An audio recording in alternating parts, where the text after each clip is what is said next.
દાણું અહીંથી 70 થી 75 કિલોમીટર થાય છે અને ત્યાં ભાઈ રિસોર્ટ મસ્ત છે.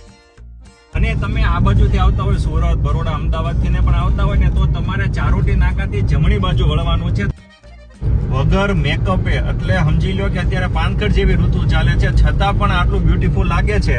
વસંત ઋતુની અંદર, મોન્સૂન ની અંદર તો આનો નજારો કેવો હશે. હું એમ કહું ચારોટી રસ્તાએ તમારું બીપી અને સુગર માપી લેવાનું અને નાસિક આ રોડેથી જવાનું. કન્ડિશન આ કે આ રોડેથી જવાનું અને નાસિક જઈને તમારું બીપી અને સુગર માપવાનું. જો ઓછું ન આવે તો માતાજીના હમ તમને 10,000 રૂપિયા તમે કયો ત્યાં પેટીએમ કરી દો. ને મુંબઈ લોકલ છે ને અહીંયા સુધી આવે છે કારણ કે આ ટ્રાફિક છૂટ્યું ને એટલે મને યાદ આવ્યું.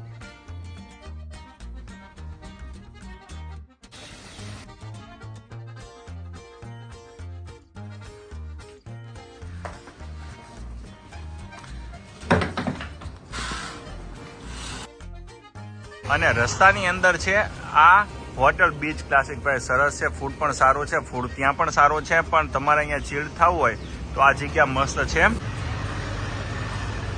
ખરેખર આવું બધું જોઈએ ને એટલે ગુજરાતીના મનમાં તો એક જ વિચાર આવે, મન મોર બની થન ઘાટ કરે, મન મોર બની થન ઘાટ કરે. તો હવે અમે પહોંચી ગયા છીએ શોર્ટકટ કરતા કરતા દાણો બીચ ઉપર. એટલે અમે આ શોર્ટકટ ગોતતા ગોતતા તો લો કરી નાખ્યો. હવે આ વંડિયું કૂદવી પડશે. આ બાળપણમાં બહુ વંડી કૂદ્યા છે પણ હવે આવી ઉંમરમાં કૂદવી પડે એટલે નવાઈ લાગે. જય સ્વામિનારાયણ.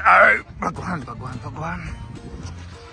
ઓ બાપરે, આ સારું છે બાળપણની પ્રેક્ટિસ હતી એટલે. બાપ જો ભાઈ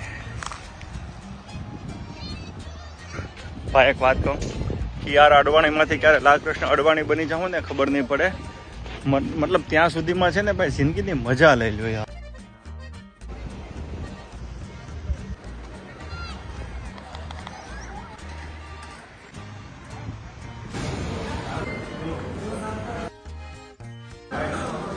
ફૂડ મસ્ત છે. જો આ દેખાય બોટ, આ બોટની અંદર રૂમ બનાવ્યા છે પણ તમે ચોમાસામાં જોખમ નહીં લેતા. નહીં વરસાદ બહુ પડ્યો હોય તો તમે ન આવો, તમારી ખબર જ આવે. આ બધું છે ને કોમ્પ્લિમેન્ટરી છે એટલે ફ્રી છે એમ.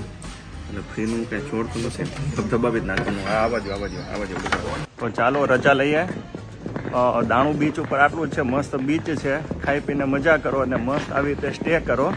આગળ બોડી બીચ પણ છે, ત્યાં પણ રોકાવાનું છે. સામાન મેં લઈ લીધો. નહીં મૂકવા મારા પાસે 50-100 રૂપિયા દેવા ને, પૈસા બચાવવા પડે.